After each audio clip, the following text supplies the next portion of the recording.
Olá, eu sou o Shaul do Kol HaTorah e eu estou aqui para fazer um vídeo que eu considero de grande importância e tem tudo a ver com esta festividade que nós estamos vivendo, que é a festividade de Hanukkah. Antes de falar então sobre o tema em pauta, eu gostaria de falar um pouquinho sobre mim. Eu sou judeu, filho de mãe judia, de família de judeus húngaros. E eu fui criado no cristianismo, uma vez que a minha mãe, quando era adolescente, acabou por se converter devido a uma suposta cura que ela teria recebido numa igreja. Pois bem, devido a isso, tanto eu quanto meu irmão fomos criados fora do judaísmo. Quando eu me aproximei do judaísmo, na realidade esse foi um processo gradual, quem me conhece há mais tempo sabe disso, não foi algo da noite para o dia. Eu me lembro que um rabino chegou para mim e disse que havia 40 milhões de judeus aproximadamente no Brasil hoje. E eu arregalei o olho porque eu não tinha ideia que pudesse ser um número tão grande, não fazia sentido. Eu não via uma sinagoga em cada esquina. Ele começou a falar sobre a questão dos judeus da Inquisição. E eu fiquei extremamente curioso, porque ele também não disse que esses judeus estariam integrados dentro da comunidade judaica. E eu perguntei por quê. E ele não soube exatamente me responder o porquê, mas disse que confiaria que esses judeus, de alguma maneira, acabariam morrendo e reencarnando dentro da comunidade de alguma maneira. Bem, eu me lembro que eu não fiquei nem um pouco satisfeito com essa história e foi justamente a partir daí que eu comecei a procurar entender um pouco sobre essa questão. E uma vez que eu comecei essa jornada de procurar entender um pouco dessa questão, eu sofri, obviamente, bastante resistência e perseguição. Esse mesmo rabino me lembra uma vez dizendo para mim que eu deveria parar de perder meu tempo trabalhando com goi. Ora, goi, o termo que é usado para se referir a nações estrangeiras, como é que ele poderia dizer isso se ele próprio havia sido a pessoa que tinha me dito que havia mais de 40 milhões de judeus hoje no Brasil? E eu gostaria então de fazer um paralelo entre isso e a festividade de Hanukkah.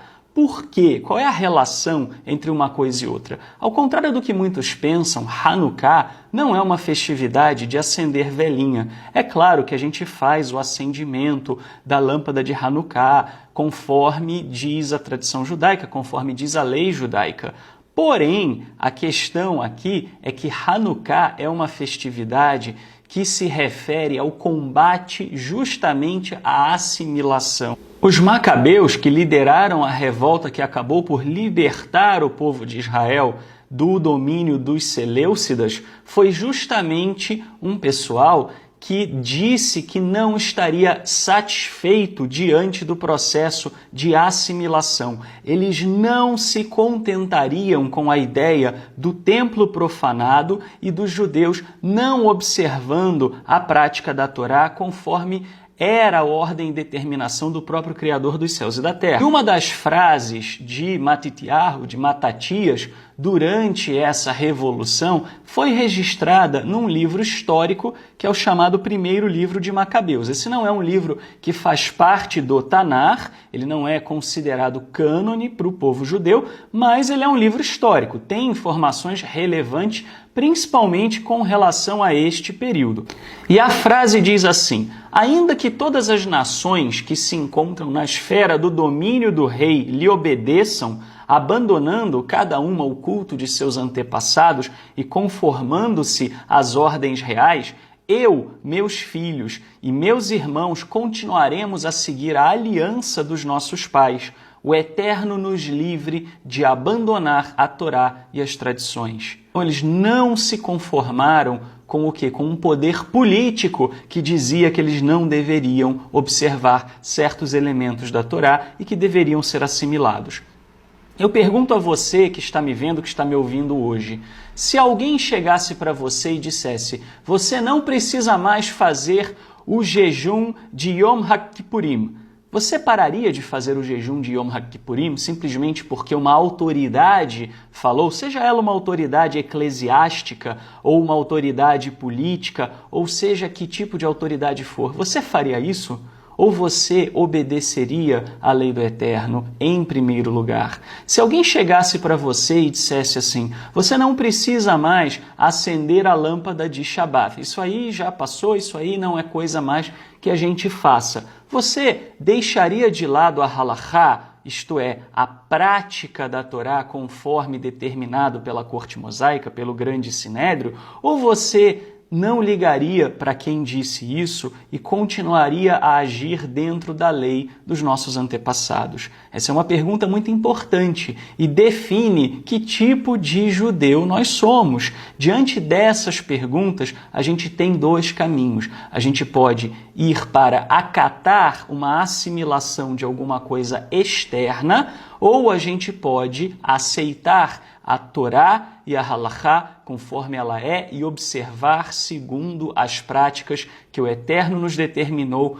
doa a quem doer. Não importa se isso leve a isolamento, não importa se isso leve a meia dúzia de pessoas que não se dobram ao poder político, ao poder humano, não importa qual é a consequência. A lei do Eterno é soberana e a halachá tem que ser cumprida. Está lá em Deuteronômio, capítulo 17, que aquilo que os nossos sábios colocaram, nós não devemos nos desviar nem para a direita, nem para a esquerda. Nós devemos seguir conforme a Torá que eles nos determinaram. E esses sábios não são as pessoas da atualidade. Isso se refere ao grande sinédrio, a halachá, a semichá, a autoridade mosaica, que se perdeu tem muitos e muitos séculos. Portanto, ninguém hoje tem autoridade de passar por cima de uma lei estabelecida pelo grande Sanhedrin, pela corte mosaica. E isso é um fato que, infelizmente, embora na teoria todo mundo entenda, na prática não é bem assim.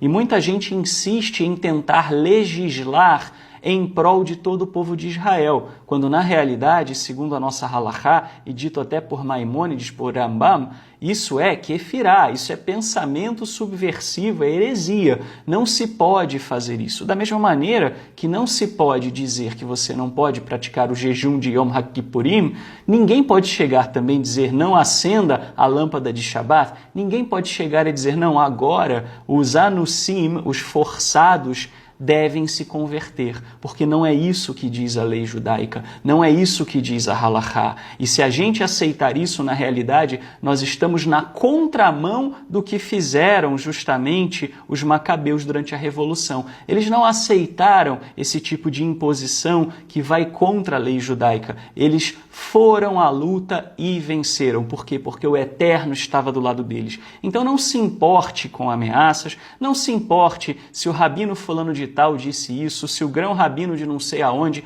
disse aquilo. Essas pessoas não estão acima da lei judaica, essas pessoas não estão acima da halachá, e essas pessoas não têm autoridade para legislar por todo o povo judeu. Somente o Sinédrio tem essa autoridade. E aí, obviamente, a gente consegue entender por que tanta dificuldade em se ter um Sinédrio novamente hoje. Justamente porque se sabe que a presença de um Sinédrio hoje poria fim a esse tipo de prática, poria fim a esses feudos de poder que tentam legislar sobre a comunidade judaica como um todo.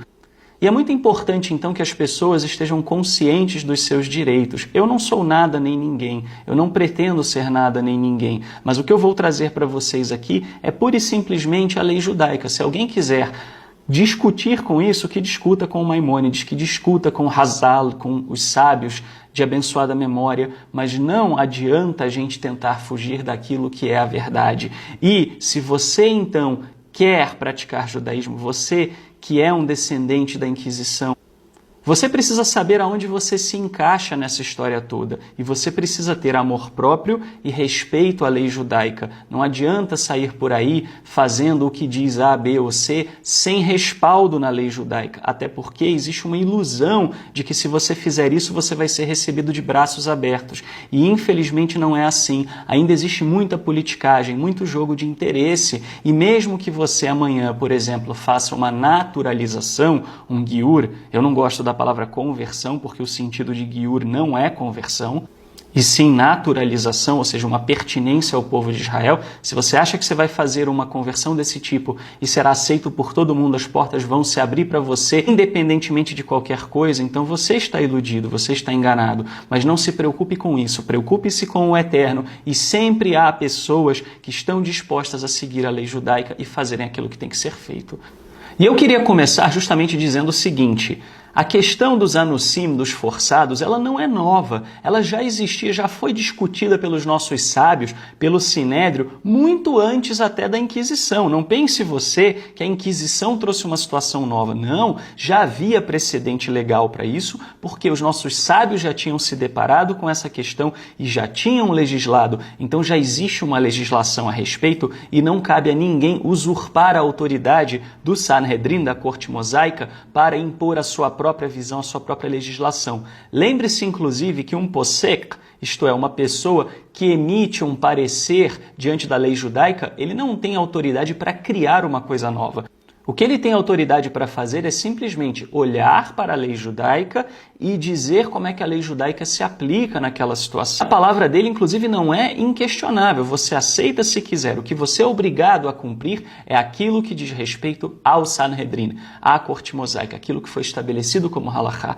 E neste caso, já existe uma halachá. As pessoas querem fingir que isso não acontece, mas acontece. Já há um parecer da corte mosaica. E o Maimônides, o Rambam, ele fez uma compilação que foi a primeira compilação completa das leis judaicas, aliás, a única compilação completa das leis judaicas, que é a Mishneh Torah, e ele fala sobre esse tema dos anusim. Vamos então ver o que ele diz. Então, quando ele está falando sobre os anusim, ele diz assim, isso está na Mishneh Torah, no Sefer Shofetim, Hilchot Mamrim 3, halachá de número 3, em alguns casos no final da halachá de número 3, dependendo da sua tradução.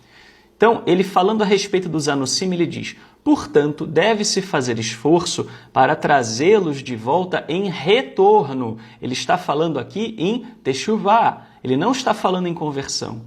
E aproximar-se deles por meio de relações amistosas, para que eles retornem à fonte fortalecedora, isto é, a Torá, e que nenhum homem se apresse em condená-los. Ou seja, pessoal, está tudo errado. Primeiramente, os anusim, eles não têm que se converter. Se eles são judeus que foram forçados e criados fora do judaísmo, eles devem simplesmente fazer teshuvá. Eles não devem buscar uma conversão. Converter um judeu de fato é uma transgressão gravíssima. Não se pode fazer isso. Em segundo lugar, não se pode se apressar em condená-los. Então, essas pessoas que têm se levantado politicamente contra os anusim, ou talvez até desconhecendo a lei judaica, porque não é porque alguém colocou um chapéu na cabeça que significa que essa pessoa sabe o que diz a lei judaica, entenda isso.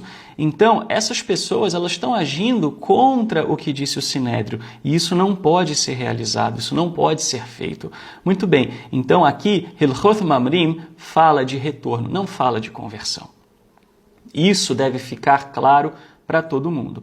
Evidentemente que há uma questão aí de dizer o seguinte: quem realmente são os anusim? E aí eu trouxe uma resposta que veio de um rabino que tem experiência com isso, que é o rabino Yehonatan Elazar de Mota. E ele diz o seguinte: hoje em dia, aquela pessoa que acha que é dos anusim precisa demonstrá-lo com uma genealogia até pelo menos o ano 1821, ano em que terminou a Inquisição Portuguesa, ou 1834, Inquisição Espanhola, costumes judeus na linhagem materna e casamentos endogâmicos. Se a pessoa tem costumes judeus na linhagem materna e genealogia, mas houve uma mistura com pessoas não judias, deve poder demonstrar onde foi a mistura. Se todas as mães eram judias, mesmo que elas se casaram com homens não judeus, todos os descendentes são judeus segundo a lei. Aquela pessoa deveria apresentar-se em frente a um Beth Din sefaradita para decidir o caso. Atenção, nem todos os tribunais judaicos são aptos para decidir estes casos. Se a pessoa é realmente dos anusim, deve começar a praticar as mitzvot pouco a pouco. Isso se chama teshuvá. Muito bem. Então, o que ele está dizendo? Se você é um anus, é um forçado, então você deve simplesmente fazer o quê? Demonstrar através de algum elo genealógico que vá até o século XIX que você está ligado a grupos que pertenceram aos Anusim. E se você tem testemunho familiar, costumes e qualquer outra coisa que possa mostrar, dar uma demonstração de que a sua família, por linhagem materna, é uma família judaica, e muita gente tem isso. Muitos têm sobrenomes que vieram de determinadas regiões, que se sabe que essas pessoas que estavam naquelas regiões foram forçados a se converterem ao cristianismo. Se essa pessoa, então, consegue demonstrar isso por linhagem materna, século XIX, pessoal, não é tão longe assim, não é igual muitos colocam, tem que ser até quase que a era dos Macabeus, aproveitando que a gente está falando de Hanukkah. Não é nada disso. Se você consegue demonstrar até cerca do século XIX, prevalece na sua família um costume dos Anusim, um costume judaico, e isso está na sua linhagem materna, então você não tem que se converter coisa nenhuma. E esse é o caso de muita gente, principalmente no Nordeste, ou pessoas que são descendentes de nordestinos. Tem muito disso por aí. E levar essas pessoas a se converterem é um absurdo, é uma afronta à lei judaica. E isso não deve ser feito. E o que essas pessoas então devem fazer? Começar a viver judaísmo e montarem as suas próprias comunidades. Essas pessoas não têm que ficar mendigando aceitação política por parte de outras comunidades. No povo judeu, sempre quando alguém chegou numa região determinada, o que eles fizeram? Montaram as suas comunidades. Os etíopes, quando chegaram num determinado ponto, montaram suas comunidades. Os Ashkenazim fizeram isso. Os Sefaradim fizeram isso. Então, não tem que ficar mendigando aceitação por aí. Lembrando, pessoal, que Hazaká não é necessariamente papel, pode ser por testemunhos, costumes familiares, etc. E isso tem que ser levado em consideração.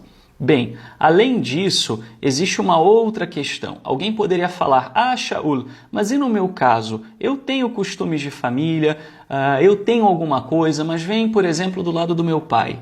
Ou então assim, olha, eu tenho uma forte suspeita de que eu seja, porque eu tenho sobrenomes, eu sei que eu tenho alguma ascendência judaica, mas eu não sei se o que eu tenho me coloca como judeu pelo status da halachá, porque a halachá diz que judeu é filho de mãe judia. O que acontece comigo? Qual é o meu status? Nesse caso, você é algo que a gente chama de Zera Yisrael. Por quê? O que é Zera Yisrael? Zera Yisrael significa semente de Israel, ou seja, mesmo que você não esteja num status de halachá, como um judeu, você é semente do povo de Israel. E em sendo semente do povo de Israel, existe sim uma previsão de que você deve ser trazido para perto e você deve passar por uma naturalização. O que muda para você, que tem ascendência judaica, mas está nessa incerteza com relação ao fator da halachá, esse é o caso de muita gente. Tem muita gente que tem ascendência judaica, sabe que tem ascendência judaica, mas não tem como determinar que essa pessoa é um judeu pela halachá. Essa pessoa, então, é semente de Israel. E uma pessoa que é semente de Israel deve ser aproximada do judaísmo e encorajada a fazer a naturalização. Isso não é proselitismo, pessoal. Isso não é simplesmente você chegar na China e sair convertendo gente para virar judeu. Não, isso daí é aproximar aqueles que já são semente de Israel. E o Rabino Yehonatan, ele cita um outro rabino, que é o Hacham ben Sion Hai Uziel. Ele diz assim, o Hacham ben Sion Hai Uziel já explicou que os rabinos deveriam ajudar a facilitar a conversão dos Zera Israel e não perdê-los às nações. Então, essa é uma questão importante. Saiba quais são os seus direitos, saiba qual é o seu status. Em alguns casos, você nem mesmo precisa de conversão. E se você se converte, aquela pessoa que te converteu está cometendo uma transgressão de não ter dito para você que, na realidade, o seu caso é caso de retorno. Na melhor das hipóteses, essa pessoa cometeu uma transgressão involuntária, não sabia disso. Mas é importante você saber, você conhecer a lei judaica e conhecer os seus direitos. Mas e os demais que devem se converter. Aí nós entramos numa outra questão. Conversão hoje em dia é uma vergonha. Eu estou falando o termo conversão simplesmente porque é o termo popular. Eu não gosto desse termo, como eu disse, porque conversão no Tanar, na literatura judaica também, significa você voltar para os caminhos do eterno. É um processo interno, não é a naturalização ao povo judeu, que é o giur, que vem da mesma palavra de ger, né, que é um peregrino. Muito bem. Então, com relação a essa naturalização ou conversão, o que acontece? Infelizmente, isso hoje em dia virou uma máfia para arrancar dinheiro das pessoas e também para manter as pessoas um tempão fazendo aula e dar com a porta na cara das pessoas e tantos outros absurdos que não estão previstos no Talmud, não estão previstos na lei judaica em lugar nenhum. Então eu vou trazer também para vocês aqui o que diz a lei judaica conforme compilado pelo Rambam, pelo Maimônides, na Mishneh Torah, no Sefer Kedushá, Hilchot Isurei Bi'ah. Diz assim: qual o procedimento para aceitar um convertido justo ou um prosélito justo? Quando um das nações vem se naturalizar ou se converter, inspecionamos o seu background. Se não for encontrado motivo ulterior para a conversão, ou seja, se o camarada não está querendo dar uma de esperto, ele não está fazendo isso simplesmente porque ele quer, vamos dizer, viver num país de primeiro mundo ou alguma coisa do gênero, nós o indagamos. Por que você deseja se converter? Acaso não sabe que na era presente os judeus são afligidos, esmagados, subjugados, tensionados e o sofrimento vem sobre eles? Se ele responder, eu sei, quem dera fosse capaz de ser parte deles, nós o aceitamos imediatamente. Vou repetir, nós o aceitamos imediatamente. Para aqueles que se fazem de surdinhos, mais uma vez, nós o aceitamos imediatamente. Não é nós o aceitamos mediante $5.000, não é nós o aceitamos mediante anos e anos e anos de estudo. Aliás, ele vai falar disso e ele vai falar contra isso. Não é nós o aceitamos se ele for mais observante do que todos os sábios da antiguidade juntos. Não, nada disso. Nós o aceitamos a partir do momento em que ele entende o que é a implicação de pertencer ao povo judeu e ele está disposto a sofrer o que o povo judeu sofre, aí então ele é aceito se ele não tiver um motivo ulterior, ou seja, se ele não tiver nada na motivação dele que o desabone. E aí o Maimônides diz, nós o informamos a ele os fundamentos da fé, isto é, a unidade do Eterno e a proibição de adorar falsas divindades. Nós nos aprofundamos nessa questão. Ou seja, o que uma pessoa que vai se converter, antes dela se converter, precisa saber? Que o Eterno é um, é indivisível, não existem 2, nem 3, nem 5, nem 10. E também que há uma proibição de adorar outras divindades. Ou seja, essa pessoa precisa entender que ela vai ter que deixar os deuses dos seus antepassados e se comprometer única e exclusivamente com o Criador dos céus e da terra. E sobre isso se aprofunda, tira-se todas as dúvidas da pessoa, passa-se todas as informações referentes a essas questões. Em seguida ele diz, nós o informamos sobre algumas das missões, alguns dos mandamentos fáceis e sobre algumas das mais severas. Nós não nos aprofundamos nessa questão. Ou seja, para aquele que vai se converter, ele precisa saber sobre alguns dos mandamentos, alguns dos mais fáceis, outros dos mais difíceis, sem muito detalhe. E ele vai explicar por quê. Ou seja, daqui também a gente pode perceber que exigir um grau absurdo de observância de uma pessoa que vai se converter não está alinhado com a lei judaica. E aí ele continua a dizer assim, nós o informamos sobre a transgressão de Leket, Shihahá, PA e do segundo dízimo. Nós o informamos sobre a punição dada para as mitzvot, para os mandamentos. Ou seja, ele é informado sobre o fato de que ele não cumprir determinados mandamentos ou descumprir mandamentos negativos principalmente, ele pode sofrer punições e sanções.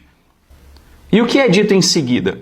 O que está implícito? Nós dizemos a ele, antes de vir a nossa fé, você partilhava de helev, de gordura proibida, e não era passível de sua alma ser cortada. Se você profanava o Shabat, não era passível de ser apedrejado até a morte. Agora, depois de se converter, se você partilha de Helev, você é passível de sua alma ser cortada. Se você profanar o Shabat, você é passível de ser apedrejado até a morte. Ou seja, você fala que a coisa é séria, que não é brincadeirinha. Muito bem, nós não devemos nos aprofundar nessas questões para não lhe causar apreensão e fazê-lo desviar de um bom caminho para um mau caminho.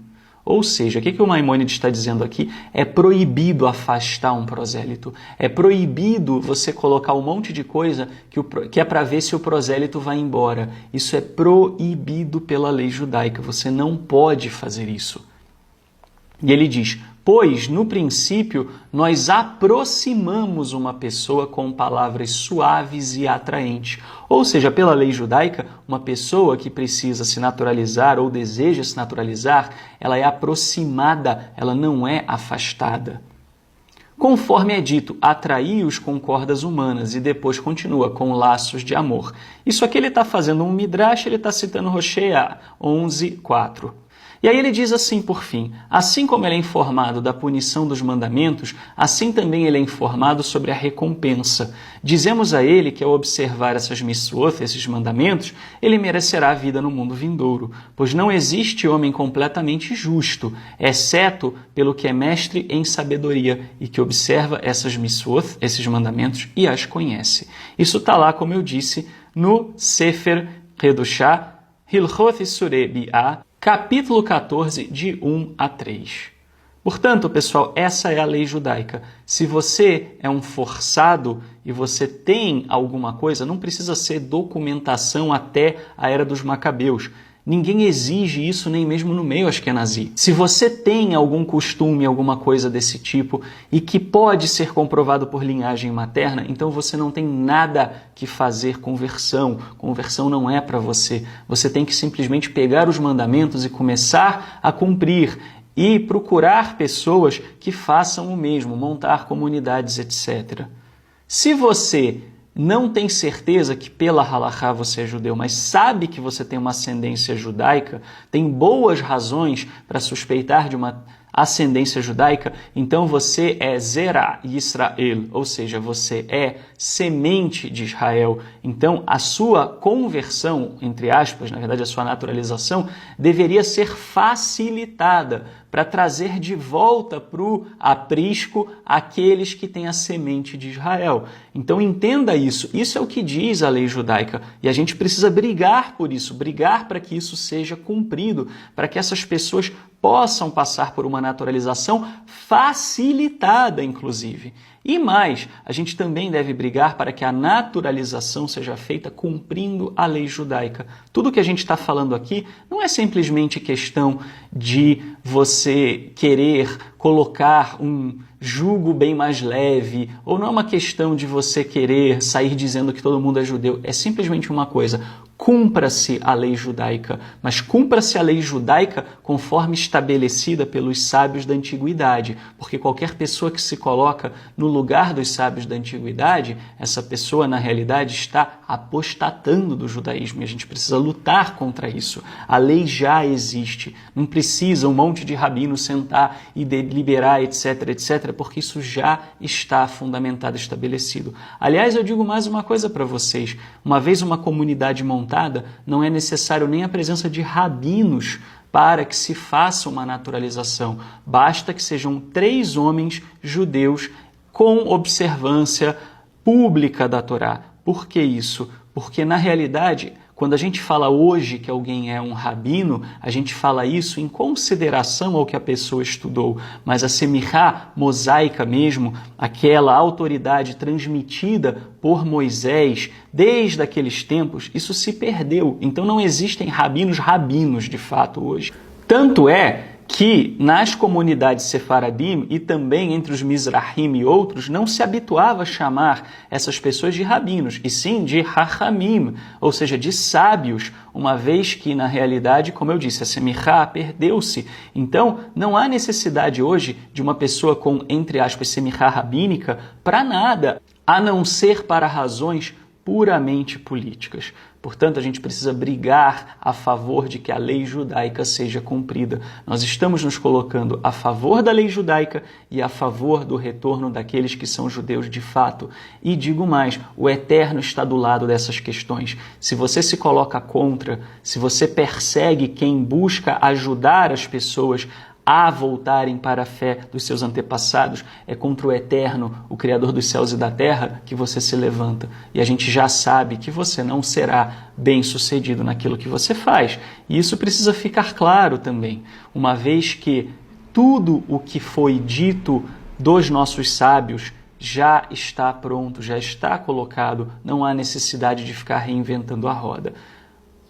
Gostaria, por fim, de dizer o seguinte para todos vocês. Quando eu decidi voltar para o judaísmo, e foi um processo gradual, eu, durante muito tempo, comecei a praticar coisas da Torá sem ainda ter deixado o cristianismo. Eu demorei para negar o Messias cristão, hoje eu nego. Eu demorei para deixar de lado os costumes e práticas cristãos, hoje, graças ao Eterno, eu fiz isso. Mas, mesmo assim, naquela época, quando eu busquei me aproximar do judaísmo, ninguém jamais me pediu genealogia até a era de Macabeus, ninguém jamais me pediu para fazer uma verdadeira devassa na minha genealogia, mas, na realidade, tem uma pequena diferença. Eu sou um judeu descendente de judeus do leste europeu, portanto, eu sou Ashkenazi. Então, pessoal, conheçam a lei judaica, briguem pelos seus direitos, mas não adianta ficar brigando contra o establishment,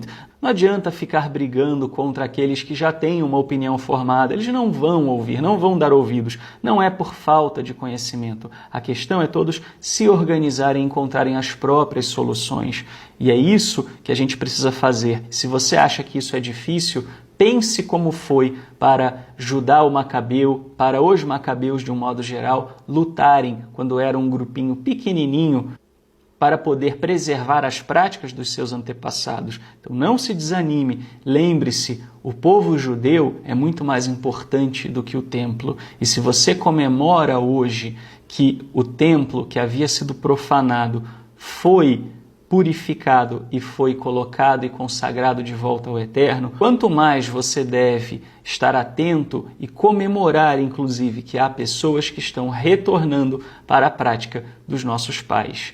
Um ótimo dia para vocês e muito obrigado pela atenção.